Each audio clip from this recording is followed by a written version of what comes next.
Good evening, everyone. We are now in Second Kings chapter 8. Now, Second Kings chapter 8 is a very interesting chapter because it is not following chapter 7. Chapter 8 is a passage that likely to have occurred some 7 years ago. So, some 7 years ago, this took place. And it has a relationship with something that happened in Second Kings chapter 4. Now we find in chapter 8 there are a number of things that has happened a little bit earlier. It says Elisha spoke to the woman whose son he had restored to life, and this woman is the Shunammite. Right? This is the Shunammite. And this Shunammite was a very rich and influential woman, but she didn't have a child, and so she was given a son. This is recorded in Second Kings chapter 4. Now, if you recall that story, the son grew up, one day went out to play in the field, and he caught too much sun, perhaps, and he lapsed into a coma, and he was carried to the bedroom on the bed of Elisha. And so the story goes, I trust that you go back and read chapter 4, and he was revived. Now, this word is to restore to life. Now, this word here is an important word. Restored to life. Now, the word restore to life literally means cause to be alive. And when you go back and if you read chapter 4, you find how Elisha bent over and laid on top of the child, gave him mouth to mouth resuscitation. But long story short, you find that it took place such that the child regained his life again. And so it was said that this child went into a coma and now breathe normally again. So could be seen to be alive, so caused to be alive. At that point in time, there was a conversation that went between the woman and Elisha. And it was the beginning of the 7 years famine.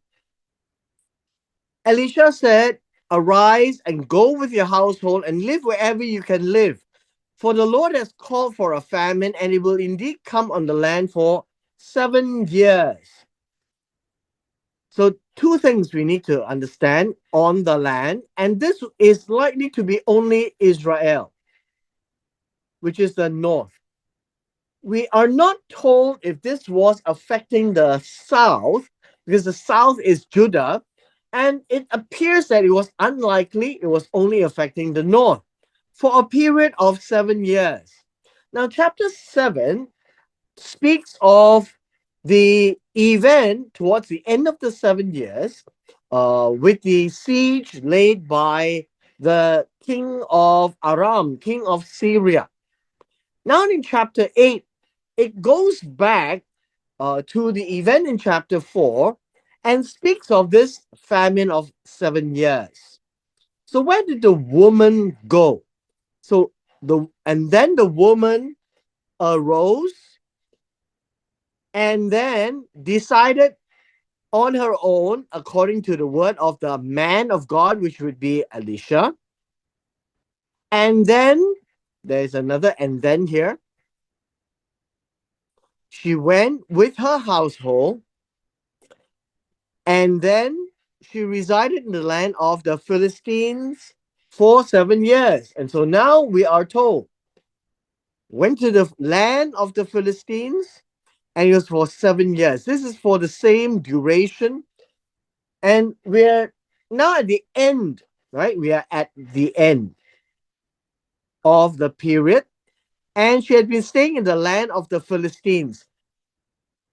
I guess what has happened here is that when she left everything and went to the land of Philistines, and she kind of lost her land.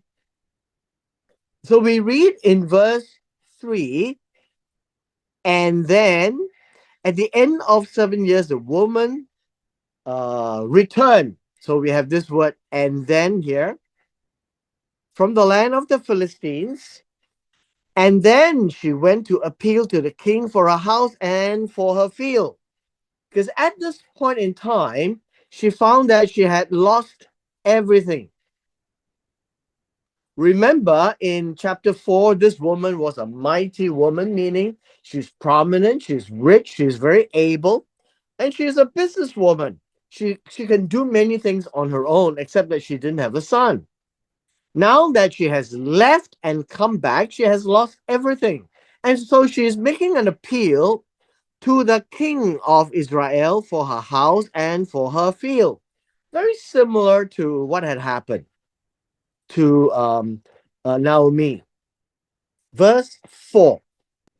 Verse 4 tells us that this is a conversation that is taking place after chapter 7 and after verses 1 to 3.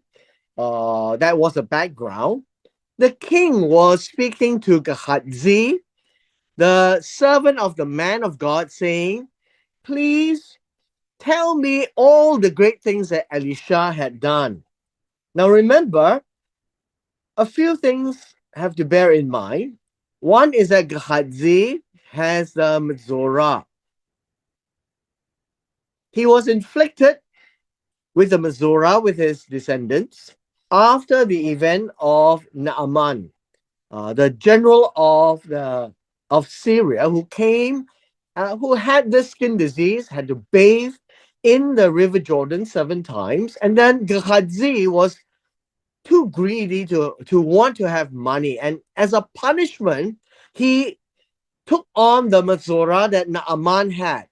Now, how is it that Gehazi can actually speak to the king? By rule, where you have the Mazorah, it should be outside the camp. And there are a number of explanations, and we had done one yesterday, that perhaps Samaria was a was not a walled city, and so following on the tradition of Joshua, it wasn't a prohibition then. But whatever it may be, we also read in chapter 7 that Gehazi and his sons had actually alerted the king of Israel to how the army of the king of Aram had just abandoned everything and ran away, and now they have food to eat. And perhaps this was a reward that the king was interested in what Gehazi has to say. Verse 5. And then he was telling the king how he had restored life to the one who was dead. Remember, this is Elisha, not Gehazi. This is Gehazi. As he was talking about the one that was caused to be alive again, and this was one of the great deeds that was done in private. And obviously, the king doesn't know. There were many things that Elisha had done with regards to what the king of Israel would have personally witnessed. But he was very curious that, in all those times that Elisha wasn't with him, what else did he do? And this was one of the situations. It says, behold, the woman whose son he had restored to life, same thing here, appealed to the king for her house and her field. And Gehazi said, my lord, the king, this is the woman and this is her son, whom Elisha restored to life. The highlight, obviously, was the restoration to life. This is what Elisha had done, but very much done in private, not intended for public knowledge. But Gehazi had told the king that this is the very woman and this is her son.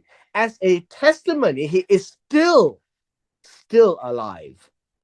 Verse 6. And then the king asked the woman, she told him. Now, what does that mean? There is this conversation, and then the king asked the woman, and then she told him everything. The next word is also, and then the king appointed an officer for her, an official, instructing this: return all that was hers and all the produce of the field from the day that she left the land, even until now. This is a recognition of, of Elisha. Now, we must always bear in mind King Jehoram and Elisha, they were not the best of friends. But in times like these, the king of Israel was very curious. What else had Elisha done? And lo and behold, as Gehazi was telling this story, this woman came along. Now, obviously, there is a significance of this. Why was this story uh, kept back until chapter 8? And the significance is about what the king of Israel had to say in response to what Elisha did for this woman. And up to verse 6, it depicts a recognition that the king of Israel had no choice but to acknowledge that Elisha has done a lot of good for the people of Israel as the man of Elohim. And so, although the king of Israel didn't have great things to acknowledge Elisha at in chapter 6, he had wanted to kill and assassinate Elisha. But then in chapter 7, things turned around and things weren't as bad as before. The prophecies that Elisha had said rang true. So he truly is the man of God. And so he wanted to know more. And so there was something good that turned out in chapter 7. We go on to chapter 8, verse 7. And verse 7, we are told, and then Elisha came to Damascus. Now, we need to be aware, Elisha is a man of God. And as a man of God, he is a prophet of God. Were schools of the sons of prophets all over the northern kingdom. Now, I'm sure they are also in the southern kingdom. And Gehazi was one of them, and he was the personal attendant. But for whatever it's worth, Elisha was welcomed in the land of Aram because Damascus is in the land of Syria. For all intents and purposes, we also read that the king of Aram had sent Naaman, who was ill with the skin disease, the Matzorah, and he was healed. He was restored to a skin that was like a young child. At this time, in verse 7, we need to remember that earlier on in First Kings chapter, I think chapter 19, when Elisha was running away from King Achav, Elisha was the uh, the servant of Elijah, and it was told to Elijah that there would be a successor to the king of Syria. And this is that story in chapter 8, verse 7 onwards, that Elisha would be the one that would handle what was prophesied. Elisha came to Damascus, and at this time, Ben Hadad, the king of Aram, he was sick. Now, this word sick means he was ill and also in pain. It is important for us to realize sick and in pain, right? Sickness is an incident of being in pain. Healing is a form of restoration by medicine, right? By medicine. And so by medicine means it's using herbs that you've got to ground and make it into some form of medicine. With regards to Naaman, it's not termed as healing because he wasn't in pain, but it was seen as a restoration, meaning his skin became like a young man, a young boy again. So we need to think very Hebrew that the idea of sick has to do with pain. The idea of healing has to do with medicine when you ground herbs. And so now the king of Aram was sick. And it was told to him, saying, hey, the man of God has come here. The same man of God that you sent Naaman to. Now in verse 8, and then the king said to Hazael, Hazael is his right hand man, says to him, take the gift in your hand, go meet the man of God, and ask him of Jehovah. And this is interesting. You can see that the king of Aram knows the man of God who knows Jehovah. Isn't that interesting? You find that the king of Aram is familiar with Jehovah, whereas the king of Israel seldom think about Jehovah. He doesn't even like to engage with Elisha. Thinks of Elisha as an enemy, a pain, basically. And that's likely because of his upbringing from his parents, Jezebel and King Ahav. Here we are told, just as he knows of the man of God and had sent Naaman there, he is now in need of a message. Will I recover from this sickness? Now, this is important for us to understand. This is not a case of restoration. Restoration is like restoring life to the child, restoring the skin disease to become the skin of a young man. But when he is ill or sick, like here, right? Then he is only interested to know whether he will recover from this sickness. This word recover, by the way, means that will he be alive from this sickness? That is really what he means. He wants to know whether he can still live from this sickness. Is he going to die? So you notice this is not about healing. This is about living again. Same word as restoring to life the young boy of the Shunammite woman. With this, he is not seeking the man of God for healing. He is seeking the man of God to know if he is going to die from this. Verse 9. And then Hazael went to meet him and then took a gift in his hand. And this is about the best things in Damascus, right? Good things or the best things in Damascus. And it says here, 40 camels loads. That's a lot of good value. right? A lot of good value.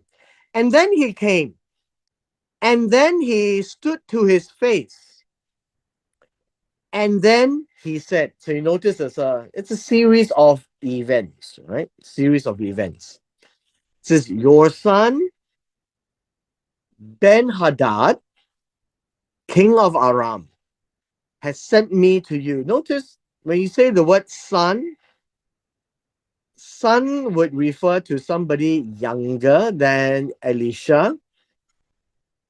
And it is a form of humility as well.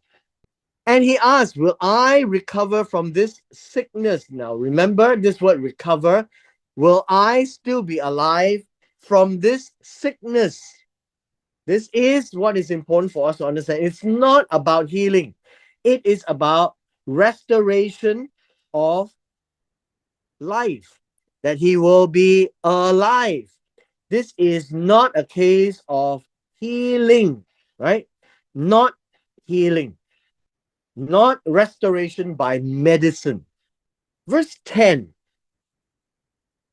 And then Elisha said to him, go say to him, you will certainly be alive. That is the message. Certainly be alive, right? And then you see this as a background information.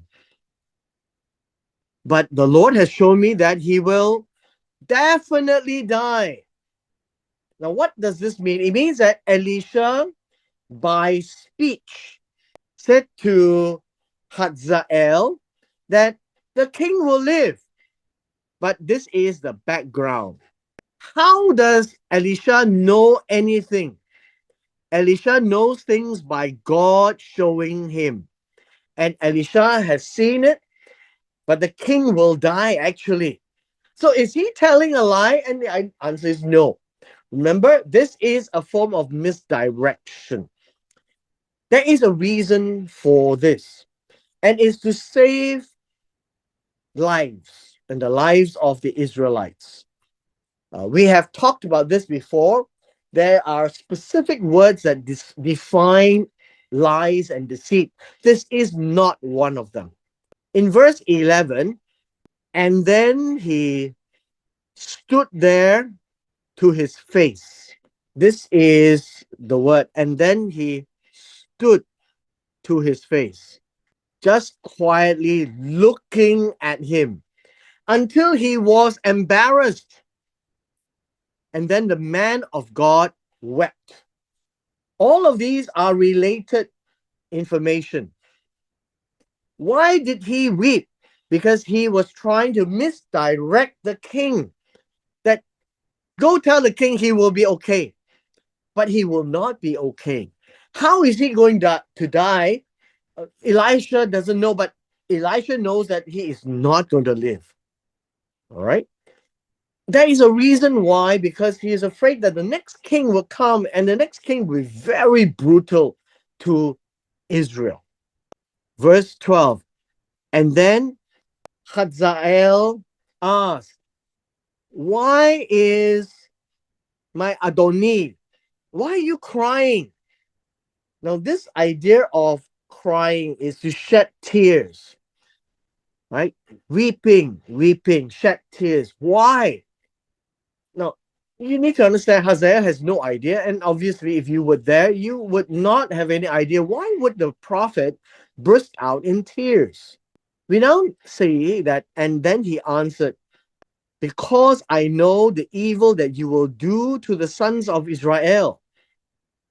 How would Elisha know? Elisha know because God has shown him. So you can see all these links.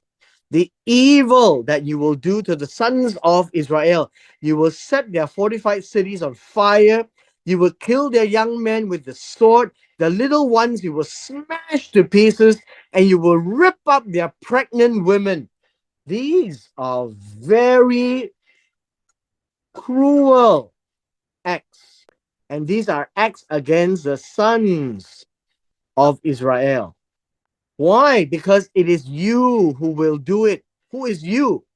Hazael, right? It is Hazael who will do it. This is what Elisha knows. Verse 13. And then Hazael said, but what is your servant? A dog, that he could do this great thing.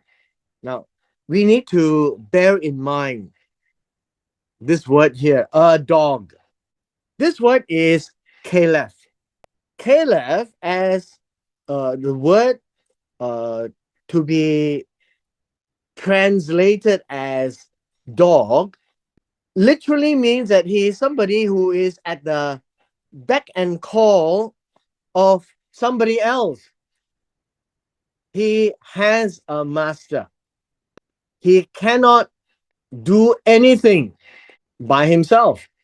He is loyal. Can you see all this? These are his description. He says, I'm just a dog, not a lowly dog, but a dog. I am here as the official of King Ben-Hadad.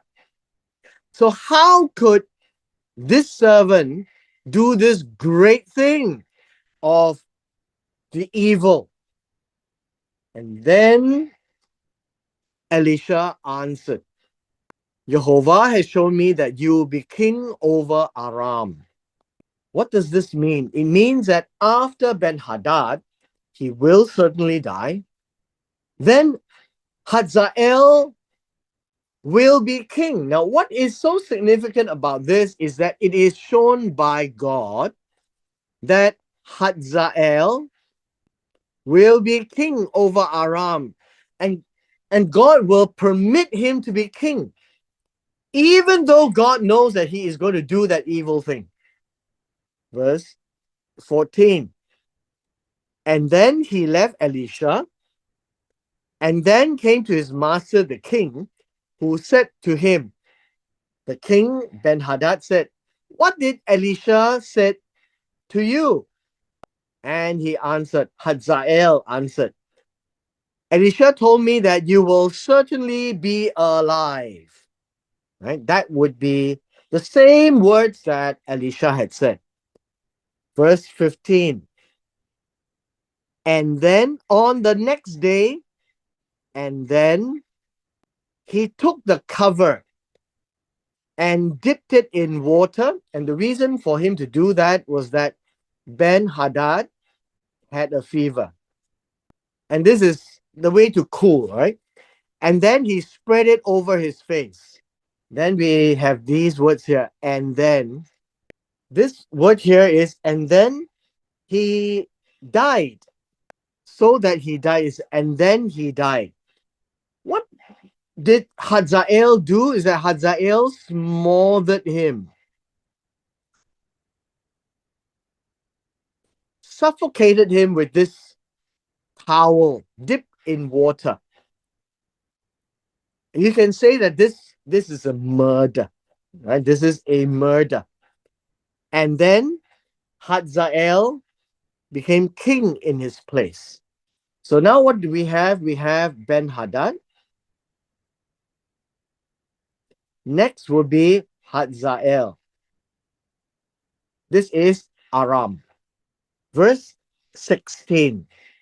It says, in the 5th year of Joram, the son of Achav, king of Israel, when Jehoshaphat was the king of Judah, Jehoram, the son of Jehoshaphat, was king.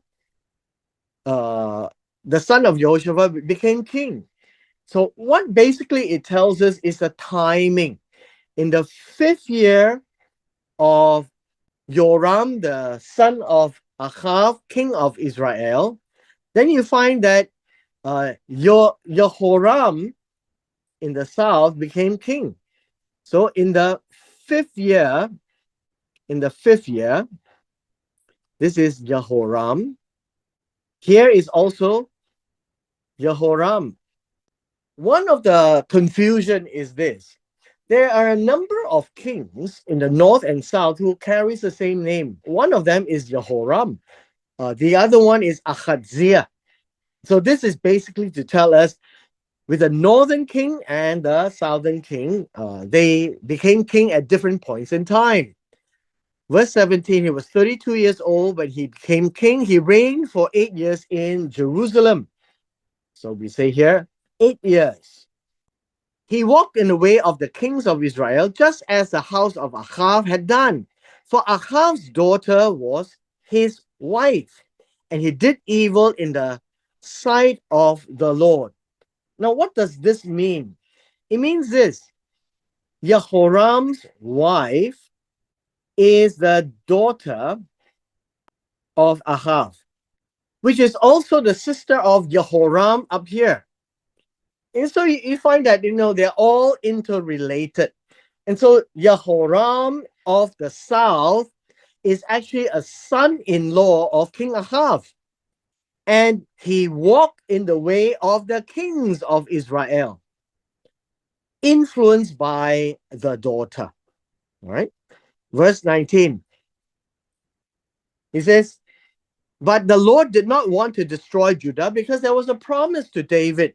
For the sake of David, his servant, remember, this is 2 Samuel chapter 7. The promise that the throne will be forever. And since he had promised him to give him a lamb through his sons always. And so while Jehoram in the south was doing badly and did evil in the sight of the Lord, God did not take away the throne. It is important. Now, evil is always seen in the eyes, right, of God. Verse 20. In his days, which is Jehoram in the south, Edom broke away from the rule of Yehudah, appointed a king over themselves, no longer wanting to listen to Jehoram.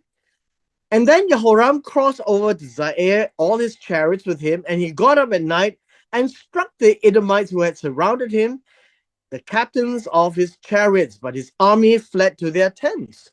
And so Edom broke away from Judah to this day. Then Libnah broke away at the same time. So under Jehoram, he became weak, right? Now the rest of the acts of Jehoram, everything that he did, are they not written in the book of Chronicles of the kings of Yehudah? Now, in verse 23, we can see this in the book of Second Chronicles. I think we can see some of them here in book of Second Chronicles, probably in chapter 21 onwards. And some of these are the works of the acts of Joram or Jehoram. Verse 24. And then Joram lay down with his fathers. This is a way to phrase things. Lay down is to sleep with the fathers, indicating that he died. Right? He died. And then he was buried with his fathers in the city of David. And that would be the place where the kings were buried. And then his son, Ahaziah, became king in his place. And so here we find Ahaziah became king.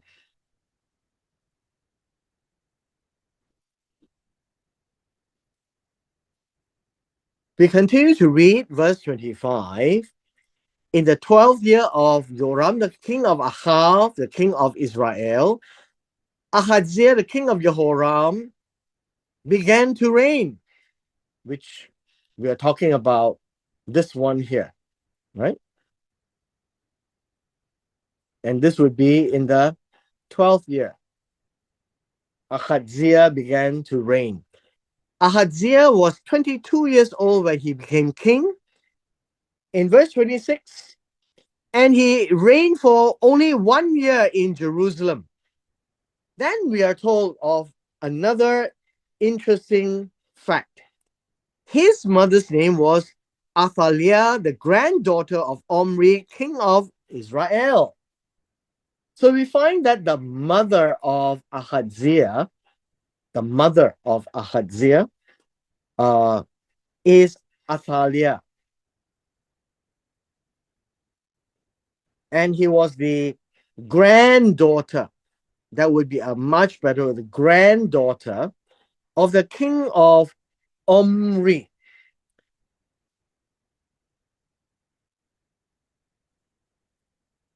Now, this was at the time of Jehoshaphat, who is right here.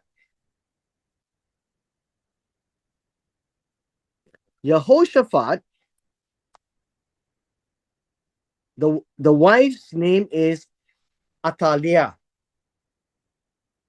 And she was the granddaughter of Omri that made him an in-law with Ahav. And so that's why Jehoshaphat and Ahav were in such good terms. The two families were interrelated by marriage. Now, at this point in time, you will find that Atalia, and I'll color this as yellow, these are all from the north. Jehoshaphat, on the other hand, I color it in blue, and these are from the south. Verse 27. Ahaziah had walked in the way of the house of Ahav. Same thing with Jehoram. And did evil in the sight of the Lord. Now, again, remember, evil is always seen in the eyes of God, like the house of Ahav. The parents were not teaching the children very well, isn't it? Ahav and Jezebel, because he was a son-in-law in the house of Ahav. And being the son-in-law in the house of Ahav means that he is influenced by the the father-in-law, and whatever happened in the house of Ahav had heavy influence on Ahaziah. What is important now is to realize that this interrelationship between the north and the south had the source of evil from the days of Ahav and Jezebel. Verse 28, and then he went with Jehoram, the son of Ahav, to war against Hazael, the king of Aram, at Ramoth Gilead, and the Arameans wounded Joram. And that would be him, Ahaziah, together with Jehoram, went against Hazael. Hazael is very, very powerful indeed. Now, in verse 29, we read our last verse for today. The king Joram returned to have himself healed in Jezreel of the wounds which the Arameans inflicted on him at Ramah when he fought against Hazael, the king of Aram. Remember this. First of all, we have wounds, and this would be pain, right? These are all pains. And then we talk about this word to heal. To heal is Rapha, and to heal requires medicine and requires grinding of medicine. And that would relieve the pains because he was inflicted, he was wounded. Very different from Ben Hadad because he was ill and he was going to die. Very different also from the Shunammite woman's son who died. Very different from Naaman, who had Mazorah and had to go to the river Jordan to bathe 7 times. I'm just trying to help us understand that in the Hebrew concept, healing requires the use of medicine where you have to do some work to ground down whatever dried herbs and roots and whatever else, and then make into some form of a medicine to be applied or to be taken. And that would be healing in the Hebrew sense. If there was no such event or work that has to be done, then it would be like Elisha telling Naaman, go and dip in the river Jordan. Uh, it would also be like Elisha breathing into the mouth of the son of the Shunammite woman. Now, all of these are not making medicine, so it's not using the word heal. Verse 29. Verse 29 says this. And then Ahaziah, the son of Jehoram, the king of Judah, went down to see Jehoram, the son of Ahav, in Jezreel because he was sick. This word, sick, in this case, is a common term in pain. So he was sick because of the wounds. Ben-Hadad was sick because he had some form of illness. So this word sick is basically a description of a condition where the person is in pain. It could be because of some virus, bacteria, uh, uh, or in this case, he was cut by a knife or by a sword. All of these is sick. That is how the Hebrew language works. Please do not read modern day English ideas into the word sick, into the words heal, and into the words where we talk about restoration, to be alive again. So the Hebrew language is very specific and describes exactly how the situation is that you can actually see. And so with this, we come to the end of our session today.